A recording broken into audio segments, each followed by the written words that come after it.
ഇപ്പം ലൈവിൽ അനുമോൾക്കെതിരെ വീട്ടുകാരെല്ലാം തിരിഞ്ഞപ്പം അനീഷ് മാത്രം അനുമോൾക്ക് സപ്പോർട്ടായിരുന്നു. അനീഷ് എല്ലാം കേട്ട് നിന്ന് അവസാനം അനീഷ് പ്രതികരിക്കാൻ തുടങ്ങി നൂറയോടും ആദിലയോടും. അനീഷ് ചോദിച്ച് കിച്ചണിൽ ഇന്നലെ മുതൽ ഇന്ന് ഉച്ച വരെ വെസലിൽ അക്ബറും നെവിനുമായിരുന്നു. അപ്പോൾ ഉച്ചയ്ക്കത്തെ പാത്രം കഴുകേണ്ടത് അവരുടെ ഉത്തരവാദിത്വമാണ്. ഇത് ഉച്ചയ്ക്കുള്ള പാത്രമാണ്, അത് ഞാൻ കണ്ടതാ, അത് അനുമോൾ കഴുകണമെന്ന് പറയുന്നത് എന്ത് ന്യായത്തിലാണ് എന്നും പറഞ്ഞ് നൂറയോട് പറഞ്ഞ്. നൂറ ഒരു ക്യാപ്റ്റനാണോ, എന്താണ്, ഒരു മര്യാദയില്ലേ എന്നും പറഞ്ഞ് നൂറയോട് ഭയങ്കരമായിട്ട് ചൂടാവുകയാണ്. അപ്പം അനുമോൾ ഇന്ന് ഉച്ചവരെ കിച്ചൺ ടീമായിരുന്നു, കുക്കിംഗ് ആയിരുന്നു. പിന്നെ വഴക്കിട്ടതിന് ശേഷമാണ് വെസലിലോട്ട് മാറിയത്. അപ്പോൾ അതുവരെയുള്ള പാത്രങ്ങൾ അവർ കഴുകണമെന്നാണ് അനീഷ് പറഞ്ഞത്.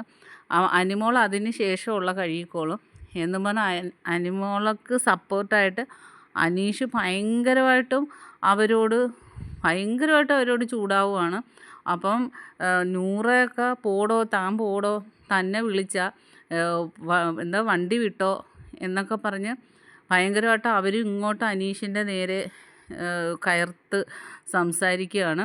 അപ്പോൾ അനുമോൾ അനീഷിൻ്റെ അടുത്തോട്ട് ചെന്നിട്ട് ഒന്നും മിണ്ടണ്ട അനീഷ് ചേട്ടാ, മിണ്ടണ്ടെന്ന് പറഞ്ഞു. അപ്പോൾ പുറത്ത് മഴയുണ്ട്, ഇവർ ഗാർഡൻ ഏരിയയിൽ ഇരിക്കുകയാണ്. അപ്പോൾ അനീഷ് കുടയും പിടിച്ച് നിൽക്കുകയാണ്. അപ്പോൾ അനീഷിൻ്റെ കുടയുടെ ചവിട്ടിൽ കയറി നിന്നിട്ട് ഒന്നും പറയണ്ട അനീഷ് ചേട്ടാ എന്ന് പറയുന്നു. എന്നിട്ടും അനീഷ് അനുമോൾക്ക് സപ്പോർട്ട് ചെയ്തിട്ട് ഭയങ്കരമായിട്ട് ഇവർക്കെതിരെ സംസാരിച്ചുകൊണ്ടിരിക്കുകയാണ്.